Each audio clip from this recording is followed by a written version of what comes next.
इस गाय के पूरे शरीर को पेपिलोमा नामक वायरस ने अपना घर बना लिया था। हमें रेस्क्यू लाइन पे एक कॉल आया जिसमें हमें सिर्फ यह बताया गया कि एक गाय को बहुत बड़ा मैगट वुंड हो गया है और वो बहुत बुरी हालत में है। वैसे यह हमारे दायरे के बहुत दूर था, लेकिन वीडियो में देख के पता चल रहा था कि हमने उसकी मदद नहीं की तो कीड़े जिंदा ही उसके शरीर को सड़ा देंगे।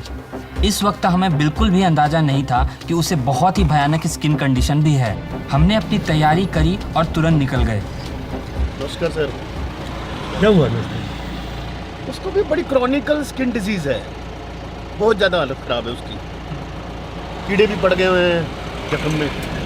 जब हमने गाय को देखा तो पता चला कि उसको सिर्फ मैगट वुंड ही नहीं बल्कि उसको एक बहुत ही खतरनाक वायरल स्किन डिजीज भी है, जिसे मेडिकल टर्म्स में बोवाइन पेपिलोमा कहते हैं और बोलचाल की भाषा में मस्सा भी कहते हैं।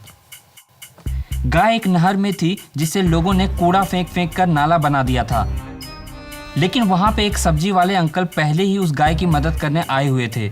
गाय को ऐसी अवस्था में देख उनसे रहा नहीं गया और उन्होंने खुद ही उसका उपचार करने की जिम्मेदारी अपने कंधों पे ले ली।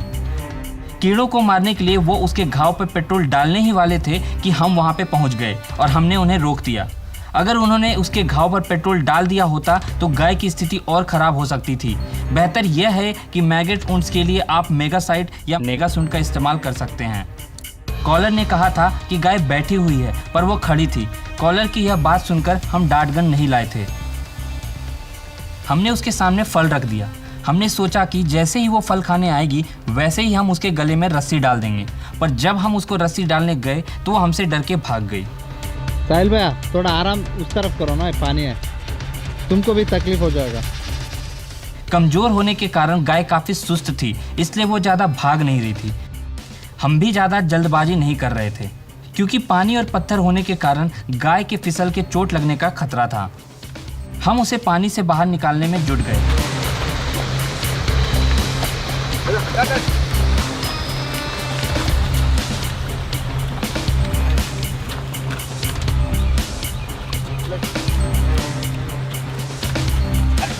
सूखी जगह पे आते ही हमने उसके गले में रस्सी डाल दी। उसके शरीर के अगले हिस्से को देख ऐसा व्यतीत हो रहा था जैसे वाट्स ने उसके चमड़ी को सड़ा दिया है।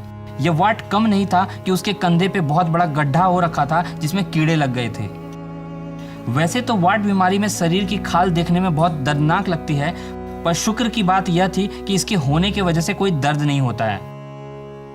पर इसकी ऐसी दुर्दशा का जिम्मेवार कौन है?